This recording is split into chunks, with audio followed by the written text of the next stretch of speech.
President Trump has been doing a lot of pardoning and commuting of sentences recently.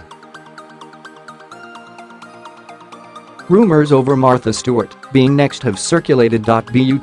As of now, the most high-profile ones that the president has done, it is Alice Marie Johnson, Jack Johnson, and now Dinesh D'Souza. D'Souza's pardoning is one that makes conservative circles happy because of his ties to the Republican Party. He was tried and convicted under the Obama administration, and now he is speaking out against those who targeted him for his political beliefs. Karma is the best revenge, and D'Souza is starting to dish it out.American Daily News reported. On Thursday, Trump delighted conservatives everywhere by announcing he was pardoning author Dinesh D'Souza. President Trump on Thursday pardoned conservative filmmaker Dinesh D'Souza, who was convicted of making an illegal campaign contribution in 2014. Today, President Donald J.Trump issued an Executive Grant of Clemency, full pardon, to Dinesh D'Souza, an accomplished author, lecturer, and scholar, said a statement from White House Press Secretary Sarah Sanders. D'Souza was, in the president's opinion, a victim of selective prosecution for violations of campaign finance laws. D'Souza accepted responsibility for his actions and also completed community service by teaching English to citizens and immigrants seeking citizenship. A great move.D'Souza was absolutely railroaded, and it's despicable how the government tried to ruin his life for a very minor offense.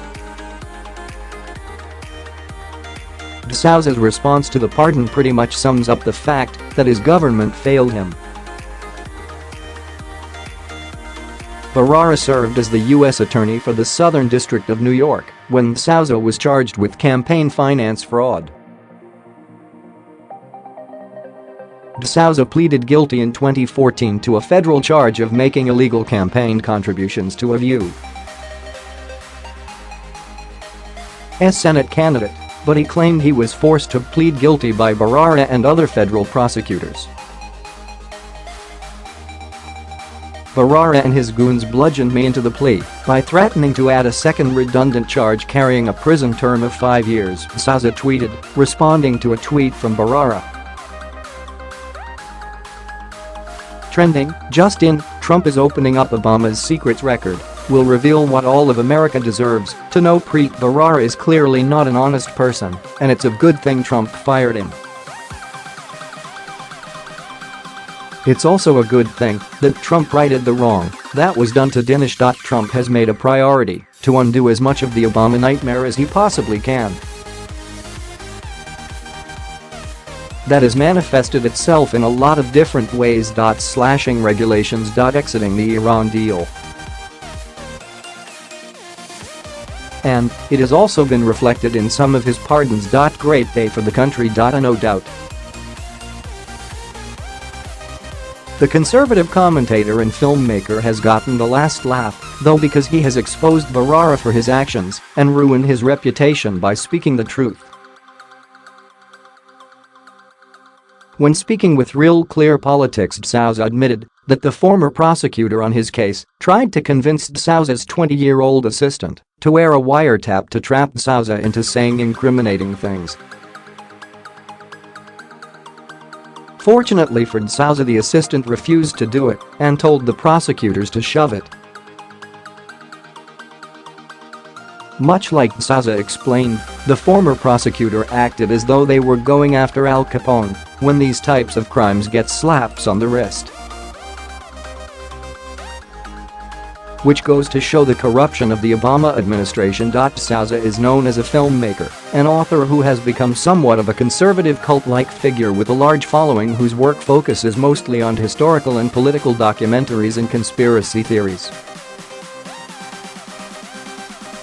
Aside from the illegal campaign contributions, D'Souza and some of his friends were caught donating money to Wendy Long, a Republican who was running against Senator Kirsten Gillibrand in New York in 2012, while simultaneously under an agreement to get reimbursed for those donations.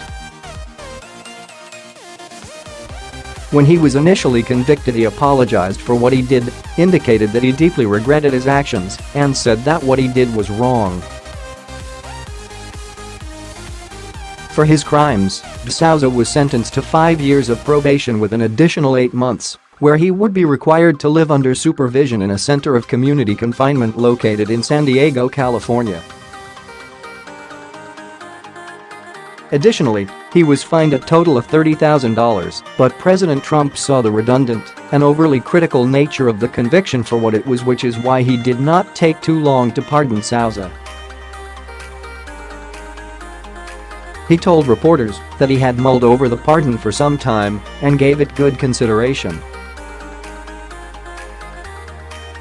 President Trump also articulated that the pardon was given in large part due to the fact that these types of campaign donation crimes related to election law usually result in minor penalties such as community service and fines. Yet, D'Souza was given a far worse conviction for it. Share if you agree President Trump did the right thing. Share if you believe that D'Souza deserved the pardon. Share if you think that the Obama administration gave an unfair conviction.